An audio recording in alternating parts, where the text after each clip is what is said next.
Evening, everyone. Welcome to Wigan Fan TV. It's the fourth broadcast in 3 days, 4 days, losing track.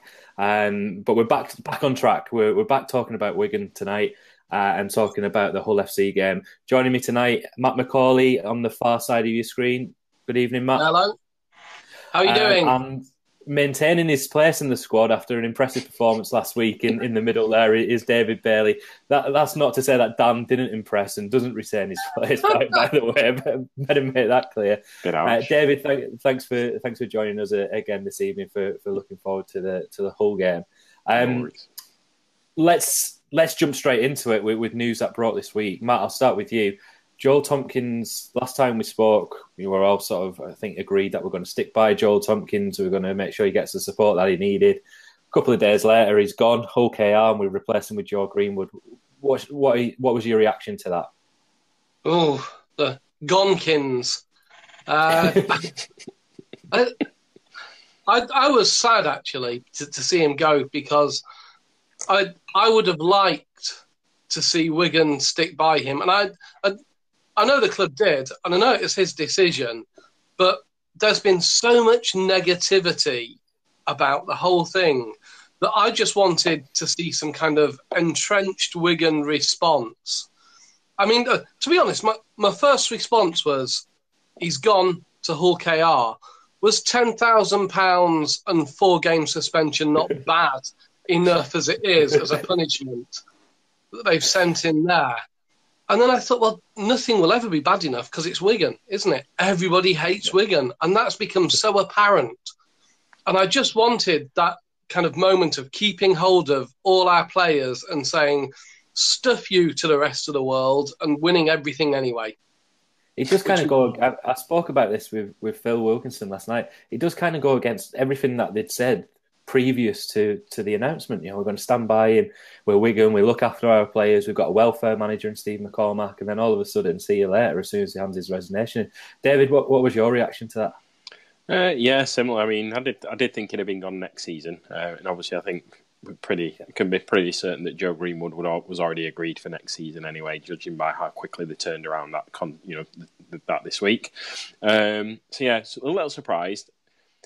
Do you know, and I don't know whether they've just gone on record and sort of said that he offered his resignation. I still feel he's been made an example of. So I'm not entirely convinced. I think that's kind of letting him leave with a little bit of dignity. But I'm not convinced that's the truth, wasn't it? Exactly. Yeah. And I just think the only winner out of all this is Wigan, you know, in terms of Joel's not been on great form this season, not been on great form since he came back, if we're honest. But, you know, when you set your bar so high, it's difficult to live up to that. But, you know, Joe Greenwood coming in, I think Phil Wilkinson said when he was speaking to you, probably we're about 3 or 4 weeks away from him being up and training and ready to go. But, you know, he's a great guy. He's a lot younger, you know, and for me, it's an improvement in the squad for this season. And sad but true. And I think Joel's kind of come out on the wrong end of it in that respect. If anybody's watching and wondering, by the way, we are having... I'd describe it as a shit shirt night, but I think it's a retro shirt night this evening by pure coincidence. So Matt Scott, what year did you say that was? I reckon it is 1996 New South Wales. So old South Wales. Old South Wales. And David, your jersey? Yeah, I've got the Milwaukee shirt, the 89 Milwaukee game in America, obviously in homage to Nate from the USA podcast yesterday. But yeah, and it is an original, so I'm ashamed to say that fitting me at 12, either I was a big lad when I was 12 or I've just shrunk a little bit in my old age. And yeah, I've got the horrendous 1997 jersey on, which in 1997 I was 7. So if this shirt is the same one that I had when I was 7, it would be a crop top. I've just bought it off eBay, but I bought it because it is absolutely horrendous as a jersey, but it's that bad that it's good. Hull FC this week. Yeah, Matt, don't roll your eyes. You do not roll your eyes at me. I apologise. I'm just thinking back to the philosophy week last week, that's all. Let's never mention that again. The philosophy. So if anybody, obviously lots of people watched the philosophy week last week. That was followed up by, I may as well get this out of the way now, a little image that I did about Wigan's new head coach being Donald Trump, which got obviously, it was aimed to be light relief. One particular gentleman took exception to that. I felt like I was criticising the club and being negative all the time. Well, thankfully, this evening, the reason why my camera is a little bit delayed is we're actually going live to Washington, and Donald Trump is here joining us this evening. So we put that out to everybody who enjoyed the image, but the particular gentleman whose name I won't mention on here. This is exactly for you, and I'm going to keep Donald with us for the next 5 minutes or so as we talk about Hull FC. Yeah, just for anybody that joins in at a random point, they're just going to see a random Donald Trump on the screen. Why not? Let's go for it. Hull FC versus Wigan. In all seriousness, if you can. Matt, your thoughts on this game coming into the game? Hull in the table, fifth. They're battling for that top four spot. Lots of injuries, but at the same time, they're grinding out victories like we saw last week against Salford. Jake Connor's been in really good form. What have you made of Hull so far this season? Well, they're climbing back to where they should be, really, aren't they? And I'd be lying if I said I wasn't worried about Saturday, but that's better. Every time I get anxious about it, I just think Romain Navarrete, and that makes me a lot easier in myself. So I think we're going to win this one. Do you? In all honesty, I don't know why. I don't know why, but I do. Okay. David, I mean, I want them to win. Obviously, I want them to win. I'm desperate for them to win. And Head just says it's difficult. David, what are your thoughts on this game? Yeah, I think I'm the same. I just don't see where the win's going to come from at the moment. And, there's not much change. All right, we've got a few players back. I think Liam Marshall's back in the squad. Ben Flower, you'll probably add a bit of bulk to the pack, which we've probably missed. Him and Club work well together as well in tandem. But, yeah, I think... Do you know what? I'd rather be going there with, injuries and backs to the wall and out throwing young kids in, like, your Josh Gansons. And I think we'd just get a better performance there because they're going to go for it. It's the senior players that have been letting us down the last few weeks. They're the ones that haven't stood up and held their hand up. John Bateman aside, probably in that respect. So I just can't see where a win's going to come from. I'm desperate for them to win, but I just can't see anything change drastically this week. One thing that we touched upon with Phil Wilkinson last night, he mentioned that he was down at Orrell and the camp seemed a lot more vibrant, a lot more positive than perhaps it has been over the past few weeks. Matt, do you think the fact that we've had a longer turnaround Thursday to Saturday, a lot of the players have obviously been away on holiday, do you think that's perhaps the break that they needed and that can be the catalyst maybe to get back to winning ways on Saturday? Hope so. They needed something that, since Sean Wayne's announcement, it hasn't been the same Wigan. And I don't know why, but I think we're going to see the Wigan of old, as in the Wigan of about a month ago, because we've not been in the doldrums for that long, have we? No, I think we're going to see that team turn up again. Okay. The two players that have stood out massively for Hull, and I don't want this to be too much about Hull, but we mentioned Jake Connor, and I love the fact that Radford came out a few weeks ago and just labelled him as a grub and just said exactly what everybody thinks of him. And I think that's kind of endeared him a little bit more to people because he's not trying to be anything that he isn't. But one player that I said, I think it was after the Saints game when they lost in the Challenge Cup, I think he's the best player that Wigan have let go to another Super League club. Certainly in the past 10 years, is Scott Taylor. David, can you imagine what Scott Taylor would be like if he was at Wigan now? How good would that be for Wigan? He is the player that we almost need at this moment in time, isn't he? Yeah, I think you're probably right there. I mean, I thought you were going to say the best player we've let go over the last 10 years in total, and I was going to sort of throw Blake Green's name up there as one of those as well. I was going to narrow it down even more. I was going to say the best player I've ever let go in the last 10 years to Humberside, but the black and white side of Humberside within the past 4 years.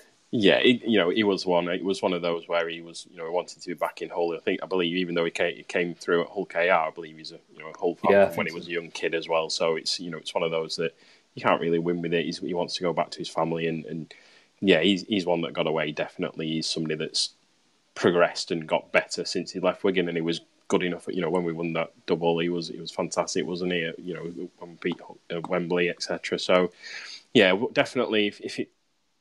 Our pack's not bad, but we've just not got. We seem to have mobile forwards as opposed to some big rough ones. Obviously, Frank Paul was supposed to be that person, but didn't really work, did it, with Frank Paul? So yeah, Scott Taylor would be a massive asset to any team. Matt, your thoughts on Scott Taylor? I mean, he just seems to he's got better since he left Wigan, no doubt about it. He's had a lot of success at Hull. He won the Challenge Cup twice. He was monumental against St Helens, and the fact that they came close to even getting through into the semi-finals is remarkable when they were playing with 11 men for a period of time. What are your thoughts on Scott Taylor at the moment? I think he's an amazing player. I take slight issue with this whole players that Wigan have let go business, because these are players that didn't want to be at Wigan for all kinds of reasons, and it's not a case of that we're just letting players go by the wayside. He's a Hull lad, and he's where he belongs, and I think perhaps that's where we're going to see his best performances. Sadly, it's going to be against Wigan, but similarly, would he really still be playing quite as well if he was at Wigan where he didn't want to be? Very true. Very true.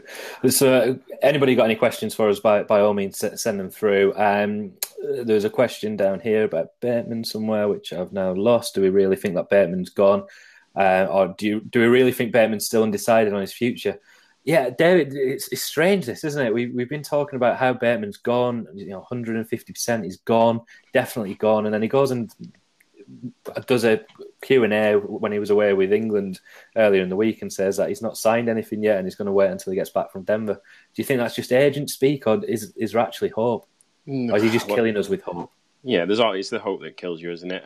I think he's gone. Maybe the 1% of hope is the fact that the stumbling block is this supposed 6-figure sum that Wigan have, that's pre-agreed in his contract, and Cameron might be looking to balk at. I can't see him being at Wigan next season. I honestly can't. And I just think that was...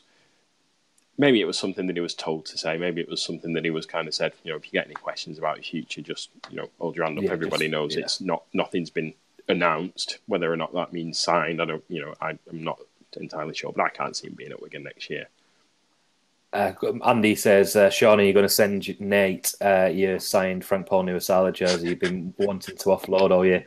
Honestly, he lives in DC. The postage, Frank Paul Nuasala isn't worth the 20 quid postage or whatever it might be to get that over to America. If anybody hasn't seen the video that I did last night with Nate from Rugby League in America, out of all the videos I think that I've done so far, that's by far my favourite. Not because Matt wasn't on. I'm being really nasty to you, actually, Matt. I don't know why. Harsh. Where did I go wrong? I think it was the Immanuel Kant last week. I think it was. Yeah, possibly. We're never going to recover from that. But anybody just watch that and listen to Rugby League in America podcast about the growth of the game in America. It's absolutely fantastic. One person who will be going to America in a week's time with England, George Williams, the marquee player at the moment, or a marquee player at the moment at Wigan, criticised a little bit for his form. Matt, rightly so. I think he looks a little bit lost at this moment in time. I was talking to David off air, and perhaps these stats may surprise you a little bit. And I want you to talk about what your opinion on George Williams so far this season is. But 16 games into the season so far, and George Williams got 5 tries and 16 assists. Does that surprise you? No. He's a good player. He's a very good player. I don't know a lot more, I guess. I'm not too sure what the answer to that is. I think you're right, though. I like him. I think what we need more than anything is a new number 7. And I think we need someone who complements him a bit more than Sam Powell does, to be honest. And that's one of the exciting things about being a club in transition. We don't know what the side's going to look like next year. I'm hoping that our halfbacks are going to look a bit different, 50% different. And I like Sam Powell. I do like Sam Powell. In fact, wasn't I the one who correctly called that he'd get the number 7 shirt? You were spot on with that. Yeah, I was. I think it was our very, very first show, wasn't it? Yeah. And, but I would like to see him move back to number 9. And I would like to see a very different style of number 7 coming into the club. And I think if that would happen, we'd see a bit more of the George Williams that we're all hoping to see. David, do you think that is the problem? Do you think it's almost his teammates aren't complimenting him, or is it just one of those where he's in his fourth, fifth year maybe in the first team, certainly third year I guess as established six? Is it just a natural progression of a rugby league player to have a dip in form at some point in the career?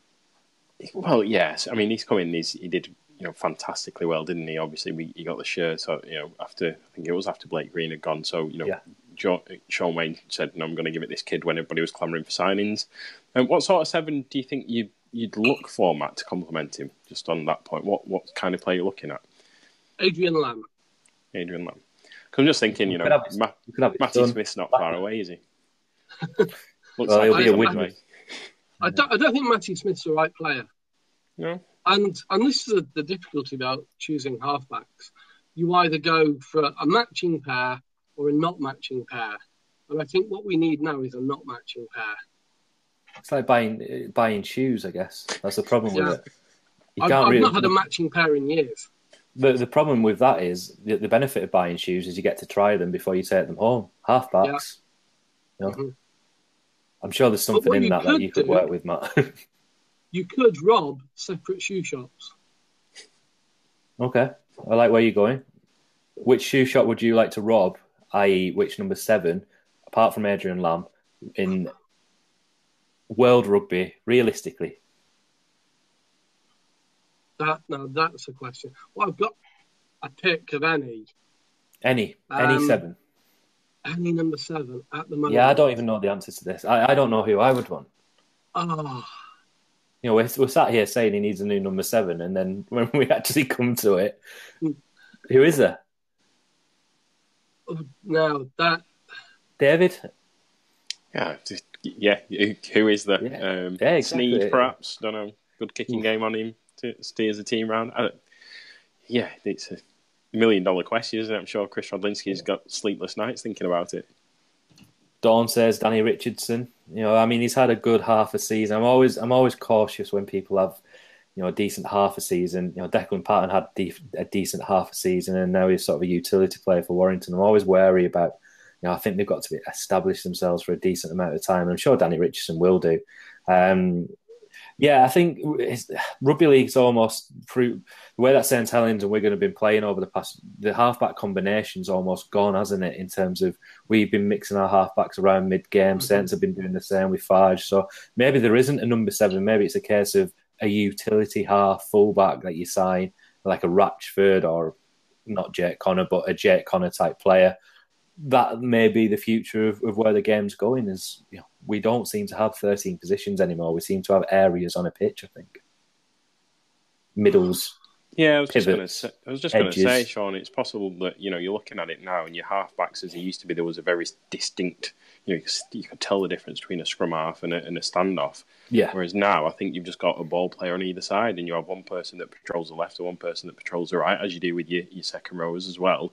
And I think they're much of a muchness. And going back to Matt's point of having you have 2 similar or 2 different, it's kind of that routine, isn't it? And Williams always seemed to do well on the left because obviously he's had that familiarity of Burgess and Gildart and obviously Farrell as well. I mean, that left edge at the beginning of this season, the beginning of last season was sensational and probably got about 70% of our tries. So, it's just there's just something missing, and Williams looks like he's got the weight of the world on his shoulders, and nothing's coming off and nothing's working. It doesn't seem to be controlling, but we need some form of steadying influence in the halves with him. And I don't know, do we try O'Loughlin in the halves with him? And that's exactly what. Philip just said exactly the same. Lockers for a season. He showed that in Perpignan, didn't he? Put him in the. He can control the game from there. He did, and you got in a few weeks you're going to have Greenwood, Bateman, and Farrell all vying for second row spots. So why not sling one of them at loose forward and give Lockie go in the halves? Can't be any worse than we are at the minute, can it? No, definitely not. So how's this game going to pan out, Matt? We know that we're going to win according to you. Where are we going to win? Where are Hull going to lose it? So in terms of the squad, I guess Craig Mullen comes into the squad, although he started last week. He's in the squad. Callum Field is in the squad, if I remember rightly. It's on the screen, but I can't see it. Callum Field's in the squad. Liam Farrell's out injured, and Josh Woods drops out. So Josh Woods isn't an option in the halves. who's going to be the standout player? Who's going to win? Grab the game by the scruff of the neck? Do you think, Matt? O'Loughlin, I think. Yeah, he's not had the best of times recently, has he? No, we need to see Sean O'Loughlin back playing the way Sean does, and as you just pointed out, when he takes control of the game, it's a totally different game, and that's what I'm hoping to see. And David, you said, sorry, go on, Matt. Some positivity about Wigan. Just a bit of happiness. David, where do you see this being won and lost? I guess, do you think Wigan will win on Saturday? I'm not convinced. I think if we do win, I'd like to think there'll be something. We need that little bit of a spark and something different. And one player that we've not mentioned tonight who's had a bit of a spark, but whose face doesn't seem to fit is Morgan Escaré. He makes things happen. Yeah. He scares defences because he'll take them on. He's quick enough to sort of make people think. So I think if he gets a fair crack of the whip, he could be a game changer for us. We've used him sparingly, haven't we? There was like a big frustration. I think it was fun. We used him almost too early against Warrington. I think everything was sort of struggling. We were struggling at a point, and then we brought him on. I can't remember the game before that where he was. I can't remember the game. He's been excellent in spells, but we just don't seem to be able to play him. Or do you think his face doesn't fit? Do you think that is possibly the reason? I think so. I think there's got to be something, unless it's something behind the scenes. Maybe he's not a good trainer. You know how Wayne likes his regimented structures, but that can be the only other thing. Is either his face doesn't fit or his training's not up to scratch. But from what we see on the field, he does make a difference. He does provide a spark. I mean, maybe he could be the sort of yin to George Williams' yang, and we could get the best out of him there. Particularly next season with Hardacre coming in, I'm hoping that Escaré sticks it out and gets some proper game time under the new coach. Matt, is he your second favourite Frenchman? He is, yeah.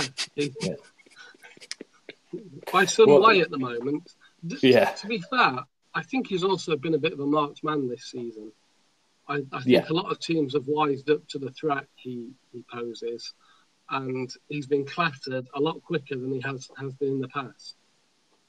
Yeah, definitely. I mean, one face that definitely fits is obviously Donald Trump, one thing that I was thinking about this Donald Trump thing is that anybody that Donald Trump or Andy Powell, it could be Andy Powell. It very much could be Andy Powell. This makes no sense to anybody that listens to this later on the podcast. I've just realised that. This makes absolutely no sense whatsoever. We've got all sorts. We're going to have so much fun for the rest of the year with this. You can. Who's that? Is Hellboy. Hellboy. We could get away with him, I guess, for the Salford game. There's some wolf ears on here. Oh God, who's that one? That's horrible. We missed out on the wolf ears for the Warrington game as well, so we can have lots of fun with this for the rest of the year. One question that's come through on here before we sort of go off to Matt's madness and whatever he's got on the board behind him. Dawn says, was I reading Manfredi's staying with Wigan Hawks, or what's the latest on him? That certainly seems to be the rumour, Dawn. I've still got those ears on, haven't I? I've not even realised that I've not taken those off yet. That's the rumour that was in the Express, Rugby League Express, or the Weekly, or something last Sunday. Rumours are that they've offered him a lower salary with an extra year to try and get him back to fitness and see how he goes, which, hopefully we'll see him back before the end of the year. It'd be great to see. And, there could be an opportunity for him to have a big impact as the latter parts of the season come on. Stuart says Donald Trump looks like an older version of Simon Horton. It does actually, particularly with this shirt on as well. That's a really good shout, actually. Maybe we Simon might have Horton's let himself go a bit. I think randomly, isn't he a firefighter in Australia now? Does anybody else? Yeah, I remember seeing a story. I'm sure he's a firefighter in Australia. Somebody dig that out. I need to find that. I'm sure he's a firefighter. David, thank you so much for taking the time out of your evening to join us again. It's really refreshing to have a sane voice in the middle of the screen to sort of stop me and Matt from taking this off on a tangent. Matt, obviously you do a poem, you do something every week. I've decided that we're going to brand it, and hopefully we're going to have Macaulay's moment. That's what we're going to brand it as. Hopefully we'll get. I've been waiting for that all my life. Hopefully we'll get some sponsorship. Stuart says, yeah, he is a fireman. There we go. Simon Horton, the fireman. So if anybody wants to sponsor Macaulay's Moment, what would the payment be, Matt, do you think? Beer. Beer. Okay, if anybody wants to send Matt any beer, you can be the official sponsor of Macaulay's Moment. So before Matt, over to you with, I'm assuming that there's something on that whiteboard behind you again. It is, yeah. It's a poem, but it's also a plea. It's a plea for some positivity. And